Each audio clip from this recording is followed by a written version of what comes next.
If you hate reading and need a good book rec, this is the video for you.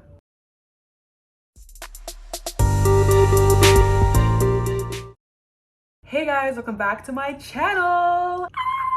I'm so excited for this video. I love to read. I love reading, okay? And I love sharing my book recommendations with people. So the fact that you're here right now is great.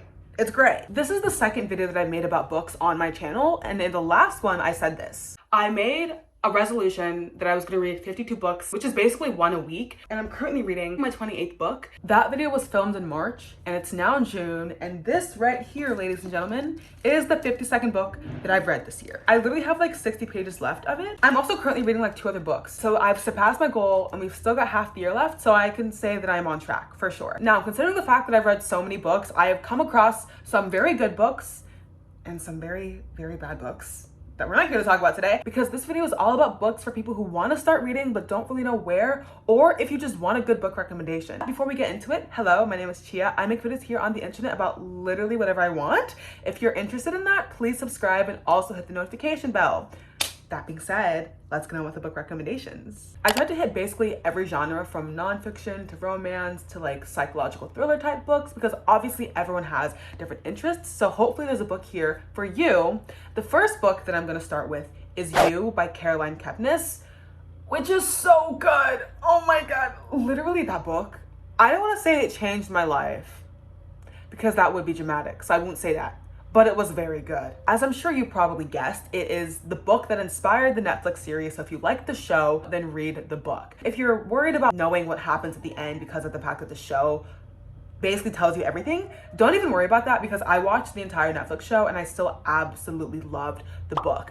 I found it to be very interesting because in the show, if you've watched it, I'm sure you can relate to the feeling of kind of starting to root for Joe and being like, oh my gosh, like, get the girl. But then you're like, wait, no, but he's literally like a crazy psycho murdering stalker. Maybe I shouldn't root for him. In the book, you don't get any of that.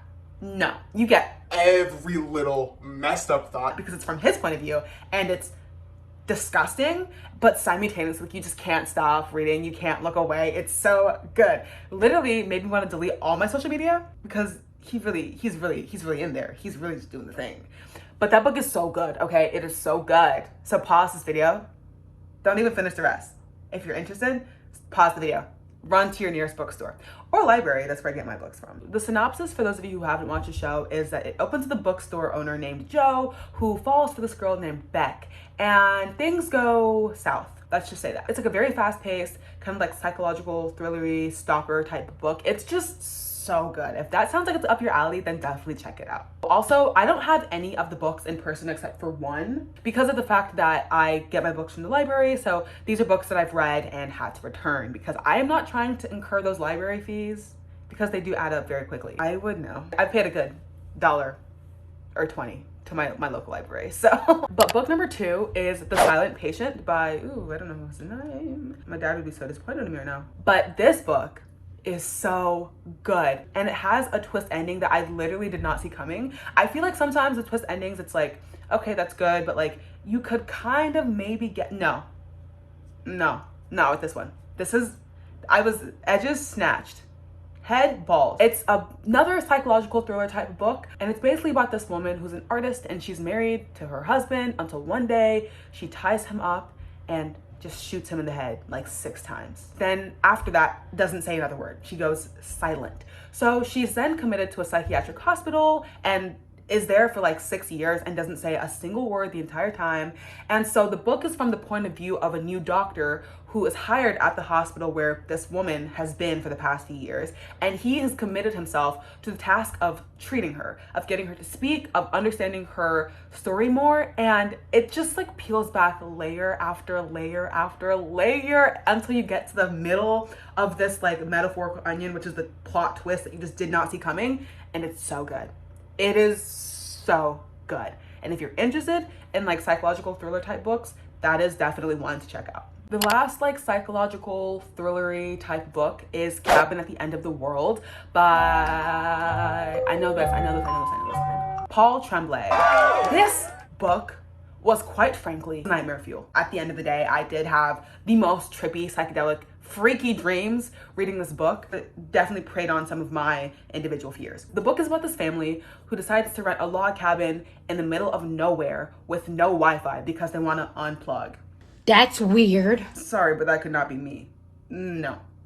No. I will not be renting a cabin in the middle of the woods to unplug.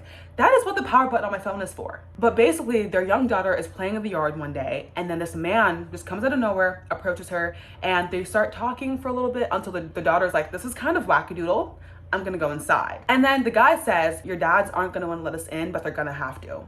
And then they proceed to break into the cabin and tie up the family. And then the whole thing is that this group says, one of you has to decide to die, and your family members have to be the one to kill you. And if you don't do that, then the world will end. And so that leads to the standoff because the people are like, we won't hurt you ourselves, but one of you has to make the choice. The family obviously doesn't think the world's gonna end. They're like, y'all are crazy. And then this group of people obviously believe that the world is truly gonna end. And then everything just slowly devolves into genuine chaos. And it's good, but I did in fact have nightmares. So that was really fun for me. Personally, I had a great time with that. The next book recommendation is The Kiss Quotient by Helen Hoang. And this book, it really woke something in me. It really fed my inner child. Just close your eyes. It's 2012. You just got home. Your eyes better be closed. Okay, thank you. I'm gonna start again. It's 2012. You just got home from middle school. You log onto your shared desktop and type in wattpad.com and click on the newest, most interesting looking romance book. Life is good. That's the feeling I got from this book. Okay, here's the synopsis. This woman who has Asperger's syndrome decides she wants to level up romantically, right? So she does what any sane woman would do, and she hires a male escort to teach her.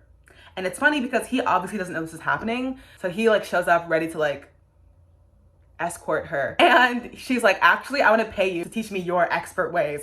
And then it leads to a fake relationship. And obviously there's jealousy. And obviously they fall in love at the end. You can't tell me that the whole woman hires unsuspecting male escort and then pays him to have a fake relationship with her. And then they fall in love at the end. Doesn't sound like a Wattpad book. Because I'm sure I read that exact book when I was 12. You can't tell me anything else, okay? The next romance book that I recommend is definitely another Wattpad fever dream, and it's called The Hating Game by Sally Thorne. I mean, come on, the enemies to lovers trope, like that's tried and true, but I love it. I ate it up. And the thing is that as I was reading it, I felt it in my bones. It was garbage, but it was like top tier garbage. Like if I was to go dumpster diving, that would be like the sealed pack of Oreos at the very top. Like, why did they throw this out?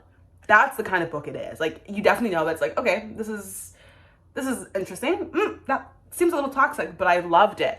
I ate it up. I really did. If you love a good cliche, a good enemies to lovers, that's the one. Check it out. I love how I didn't even give a synopsis, but honestly, co-workers who go from enemies to lovers is really all you need to know.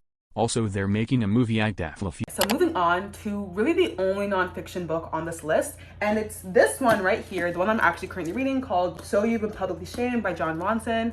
I think this is technically like pop nonfiction, kind of like the LaCroix of nonfiction, if you will. It isn't super like dense and it isn't super like textbooky, but it's still really interesting, and it kind of covers the concept of just being shamed in modern day, which really kind of ties into cancel culture, and it really goes at it from so many different angles, from people who have been shamed, aka canceled, and are still to this day kind of dealing with the repercussions, to people who have been shamed but like made it out on the other side alive. They're still living their life, they're still like booking shows or doing whatever their profession is. And then to people who did something that should have been shameful or like worthy of being canceled, but they kind of just like nothing really happened. It's so interesting. Like I said, I've only got like 60 pages left. It's definitely been a ride. I really enjoy these kinds of books that are like you're learning something from them, but it's like I'm also enjoying myself at the same time. I'm not like taking notes or highlighting anything. There's no writing in the margins. I'm just really here having a good time. Jon Ronson is telling me his story and I'm loving it. So if that sounds like something you'd enjoy, check it out. Next book recommendation is Song of Achilles. This book I was kind of hesitant on. It started out pretty slow for me, but once I hit like page 50, it really picked up and I finished the rest really quickly, and then I was crying at the end. It's different from Kiss Quotient and The Hating Game because it isn't like a chick lit type romance story. It's a love story, but it's a tragic love story. It follows the lives of two men. Well, I guess they start as boys, Achilles and Patroclus. I think that's how you say it. I didn't have to say it out loud, I was just reading it in my head. But it follows them from the age of, I wanna say like 13, maybe, to like their like late 20s as they like age and like fall in love with each other, and they're kind of faced with just the struggles of life. It's placed in ancient Greece, and it was really great to learn more about Greek mythology because I'm not super well versed in that, but it was just such a beautiful story. The ending, like I said, there definitely were waterworks. It was like everything, you know, a little bit of romance, the life story, historical fiction. I was learning a ton. Like, it was just all around. We loved it, okay? If this is one of those little like diet triangles where you're like, yo, you want to get some produce and some like protein and some whatever, all the levels were filled. Okay, I was satisfied. I was fed after reading this book. Another book that I have to recommend is 7 Husbands of Evelyn Hugo by Taylor Jenkins Reid. I know I said earlier that it would be dramatic to say like, oh, this book changed my life, so I won't say that, but I will say that I would die for this book.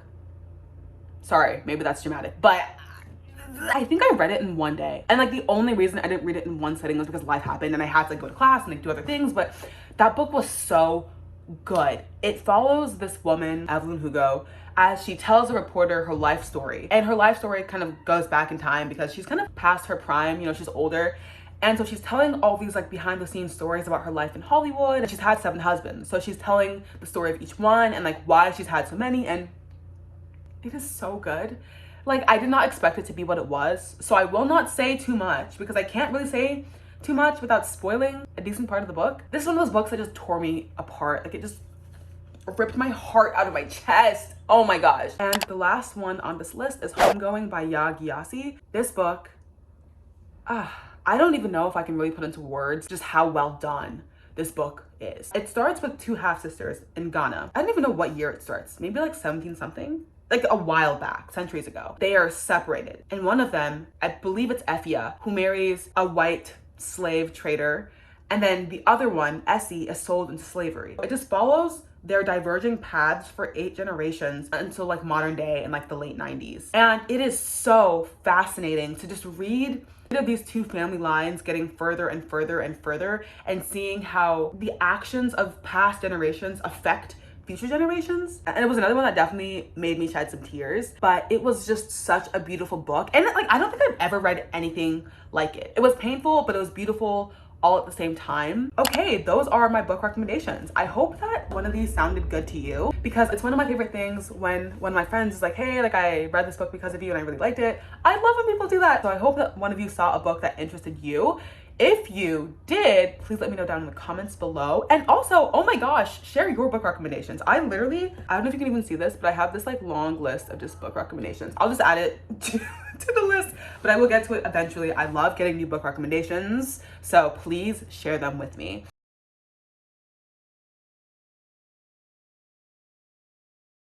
If you haven't already, please subscribe and also hit the notification bell, and please give the video a like, and I will see you guys next time. Bye.